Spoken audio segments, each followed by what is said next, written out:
Assalamualaikum warahmatullahi wabarakatuh. Kami dari kelompok 4 yang beranggotakan 5 orang, yaitu 1. Dwi Ayu Oktaviari, 2. Bayi Anissa Regita Cahyani, 3. Eli Fitriana, 4. Rara Suci Ramdaningsih, 5. Siti Mariati, akan menyampaikan hasil diskusi kami tentang masyarakat madani yang akan disampaikan oleh penyaji pertama kita, yaitu Siti Mariati. Saya Siti Mariati akan menjelaskan tentang konsep masyarakat madani. Konsep masyarakat madani. Beberapa tokoh besar yang bicara mengenai civil society antara lain Hegel, Cicero, John Locke, Rousseau, Hobbes, Karl Marx, Adam Ferguson, dan masih banyak yang lainnya. Berdasar catatan sejarah, Cicero seseorang orator dan pujangga terkenal. Roma adalah orang yang pertama kali menggunakan istilah ini, yang merupakan terjemahan Latin dari civilis societas. Ia menggunakan istilah ini untuk merujuk kepada sebuah masyarakat politik yang memiliki kaidah hukum sebagai dasar pengaturan hidup. Civil society sebagai sebuah konsep yang memiliki akar dari proses sejarah barat. Istilah ini sendiri bahkan telah cukup berkembang dalam pembicaraan tentang filsafat sosial pada abad ke-18 di Eropa Barat. Dan masih berlanjut hingga akhir abad ke-19. Walaupun dalam waktu yang agak lama, istilah tersebut sempat tenggelam sampai tahun 1990-an, muncul kembali dan sempat menjadi bahan perdebatan lagi di Eropa Barat. Istilah civil society dalam tradisi Eropa sampai abad ke-18 pada prinsip merujuk kepada negara atau state, yaitu kelompok atau kekuatan yang mendominasi seluruh kelompok masyarakat lain. Namun, pada pertengahan abad ke-18, sejalan dengan proses pembentukan sosial dan perubahan struktur politik di Eropa sebagai akibat era pencerahan dan modernisasi, negara dan civil society merupakan dua entitas yang berbeda. Adam Ferguson dan Tom Paine termasuk di antara sedikit filsuf era pencerahan saat itu yang berada di balik ide pemisahan tersebut. Saya Bayi Anissa Regita Cahyani dari kelompok 4 akan menyebutkan dan menjelaskan ciri-ciri masyarakat madani. Masyarakat madani memiliki ciri-ciri dan karakteristik sebagai berikut. 1. Free public sphere atau ruang publik yang bebas. Ruang publik yang diartikan sebagai wilayah di mana masyarakat sebagai warga negara memiliki akses penuh terhadap setiap kegiatan publik.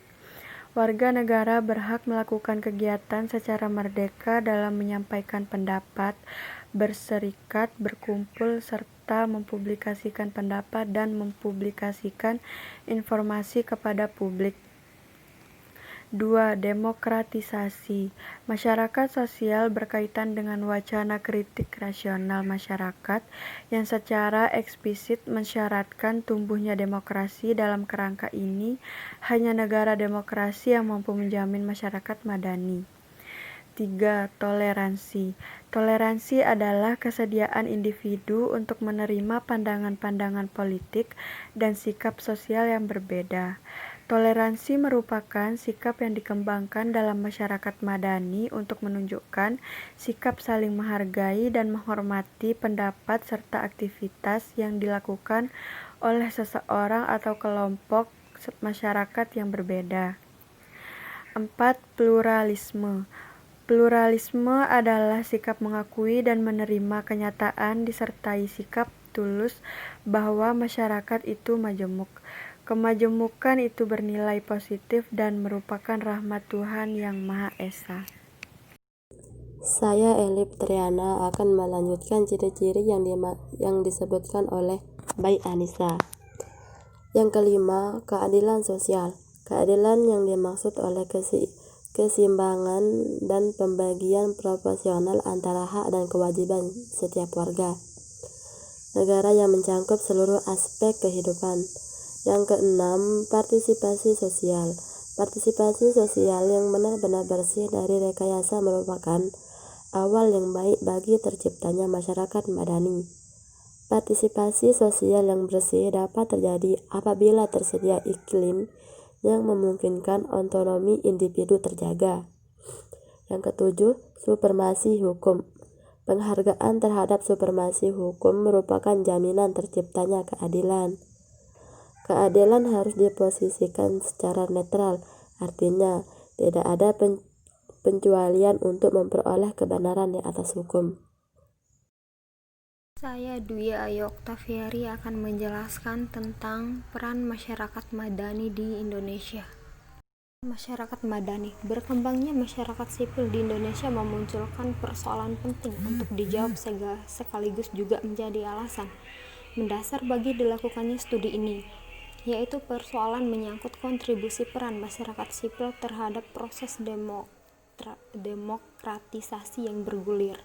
Tujuan dari studi ini adalah untuk mengidentifikasi permasalahan yang dihadapi oleh organisasi masyarakat sipil dalam mengimplementasikan perannya terkait dengan aspek enabling environment atau faktor eksternal dan kapasitas organisasi serta pengembangan karakter atau faktor internal.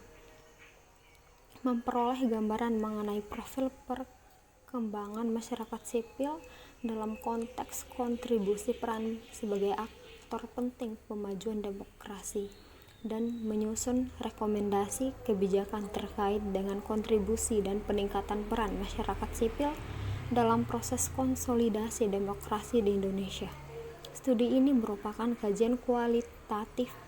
Metode penelitian yang digunakan adalah wawancara mendalam, diskusi kelompok terfokus, konsultasi publik melalui seminar dan studi perpustakaan untuk mengidentifikasi organisasi masyarakat sipil yang menjadi objek penelitian. Dari hasil studi ini diperoleh kesimpulan bahwa 1.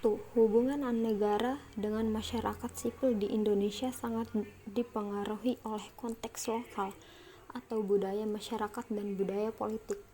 Karakter organisasi masyarakat sipil atau SDM dan manajemen, finansial, model gerakan, jaringan, dan dinamika ekonomi politik lokal dan nasional.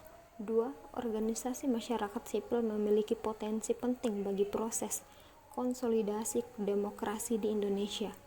3. Peran masyarakat dalam mendorong perkembangan LSM atau organisasi masyarakat sipil di Indonesia cukup signifikan.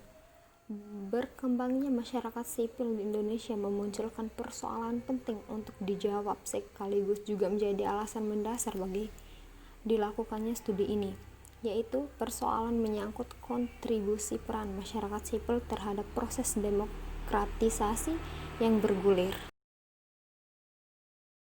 Sekian presentasi dari kami, kurang dan lebihnya mohon dimaafkan.